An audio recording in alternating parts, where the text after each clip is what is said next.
I've been waiting years for there to be an official Legend of Zelda Lego set, and we finally got one. And I already built mine in a different video, but I require more Lego Zelda. So I'm going to do it myself. Today I'm going to be building every single item from the Legend of Zelda Ocarina of Time out of Lego. The Ocarina of Time version of the Deku tree is really cool, and it even has a lot of Easter eggs inside, including this side panel that opens up where you can see the bow and arrow with some studs that represent fire arrows, ice arrows, and light arrows. And inside the Deku tree, there's a treasure chest with a slingshot just like in the game. So that's when it got me thinking, what other items can we make? So this is the bow and arrow that you get in the Deku tree set, and obviously it's pretty perfect, there's not really anything you can change about it. But I did think that we could improve on the arrows that it comes with. So I made ice arrows, fire arrows, and light arrows. And I even made an Ocarina of Time style quiver. Like I mentioned, the Deku tree set comes with a slingshot, however no ammunition for Link to fire. So I figured I'd give him some Deku seeds. And a Deku seed bullet bag as well. You can also use this simple stick piece as a Deku stick, and this 1x1 printed tile for a Deku nut. And when it comes to bombs, there's two options. You could either use the version that they have in the Deku tree set with a minifigure head and this accessory holder piece, or you could do it like me with the same minifigure accessory holder piece, but instead using a blue Technic ball piece. And as far as Bombchus are concerned, it only takes two pieces to make one. By using a blue 1x2 slope and a simple yellow tooth piece, you can combine them to make a Bombchu. And you could either do it in this brighter blue color or the darker blue color, similar to how I did the bombs as well. Unfortunately, the Boomerang piece found in Lego isn't brown like it is in the game. However, if you add this red semicircle tile to the middle of the Boomerang piece, it looks a little bit closer to the Boomerang in the game. And of course the Deku tree set comes with an actual ocarina, so I didn't have to make that myself. It's also super easy to make the magic beans from Ocarina of Time with just a couple pieces. First grab 3 green 1x2 rounded plates. And once you put those 3 together, you can put colored 1x1 tiles on top for the beans. And since they're rounded plates, you can easily get an accurate bean shape. The Deku tree set also comes with a buildable hook shot, and I don't really think I can improve on that one at all, because pretty much all the pieces they used are perfect. But I think the next two I came up with are the best ones yet. Say hello to the Megaton Hammer. The pieces that I sourced for this one were pretty much perfect in color, size, and shape.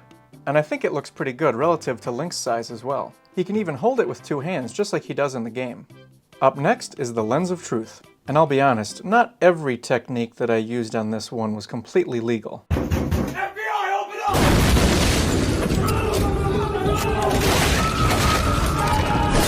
I tried a lot of different pieces to get the eyelashes perfect on the lens here, but surprisingly minifigure hands were the best ones. And listen, while they may not be completely legal, they fit, okay? I also originally had a black magnifying glass for the Lens of Truth, but turns out there's purple ones that exist, which is perfect. It's also pretty cool that you can actually magnify things too with these, even if it looks a little silly. And now it's time for the Biggoron Sword. I tried a few different blades to get the Biggoron Sword looking just right, but it turns out that the Barbarian minifigure from Series 25 works perfectly. The sword they have actually has a stud at the hilt, so you can actually connect more pieces to it. Plus I feel like the blade on here looks pretty close to the Biggoron Sword with that kind of curved edge. So after putting on this 1x2 blue jumper plate here and this 1x1 yellow tile, it looks just like the Biggoron Sword. Now this next item probably took the most research and tinkering to get perfect.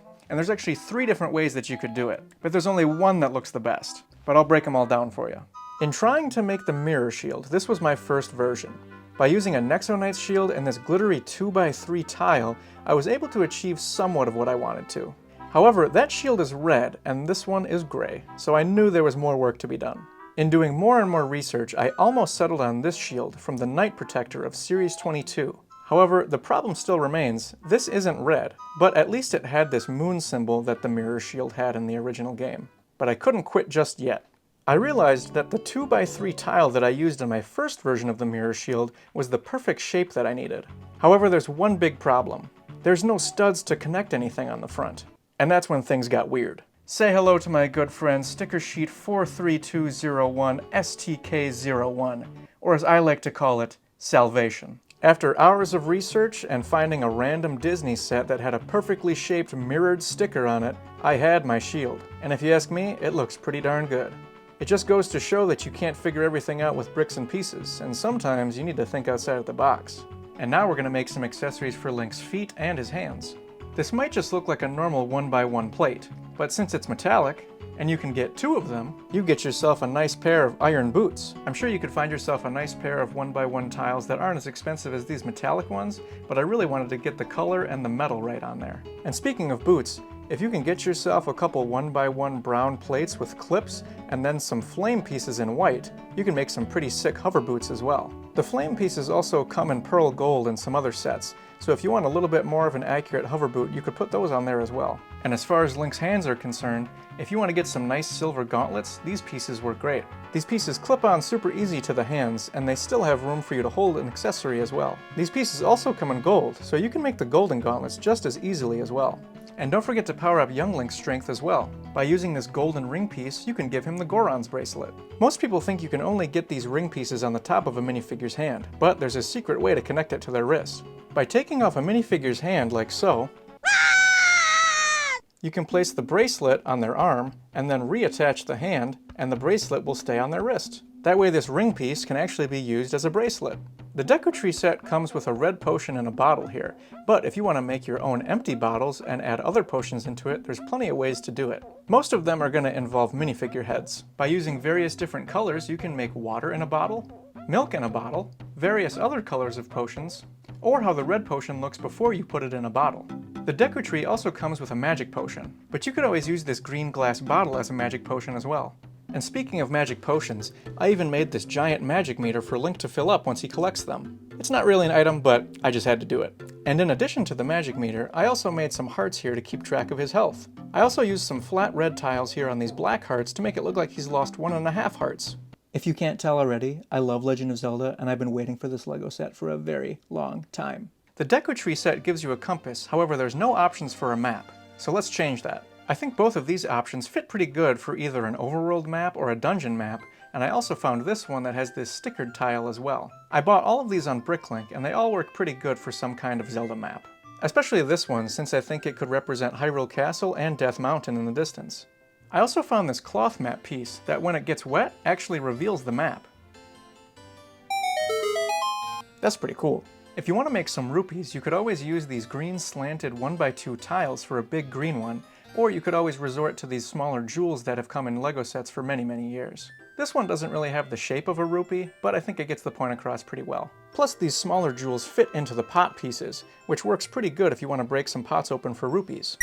You can also give Link this bunny hat piece to represent the bunny hood. And it doesn't come in yellow, but it comes in white and brown, so I picked white because I think that'll probably be the closest we can get. And now Link is all ready to deliver the mail. One of the cooler parts of the set is how the gold Skulltula will drop down from the back of the tree. So don't worry, I thought to make a gold Skulltula token as well. By using this yellow crystal globe piece and a skull piece on the inside, you can make the Skulltula tokens. And of course LEGO has been making key pieces for a while. So you can use this gray one as a small key and this gold one as a boss key. And if you want to reward Link for all the hard work he's done in the dungeons, you can always give him the Sage's Medallions. By using these 1x1 translucent tiles, you can give the effect of each of the different medallions. And of course, what Zelda game would be complete without Cuccos? Look at all those chickens!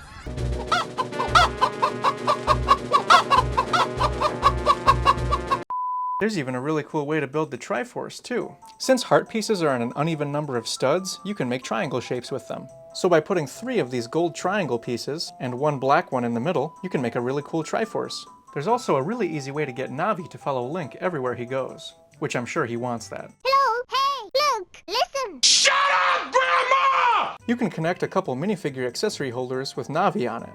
And then from the front, it looks like she's floating over Link's shoulder just like in the game. And last but not least, how could I forget about Epona? Link's trusty steed is just as important as all the items he comes across in his journey, so of course I had to make her as well. In an ideal world, there would be a LEGO horse that has more of a white mane here, but at least she has some in the front. But I made sure to give her a gold and yellow saddle as well. So if you enjoyed my Legend of Zelda Ocarina of Time items made out of LEGO, let me know in the comments which one was your favorite. Are you going to make any of them for yourself, or are you hoping that LEGO will if they make more Legend of Zelda sets? As always, don't forget to subscribe, and thanks for watching.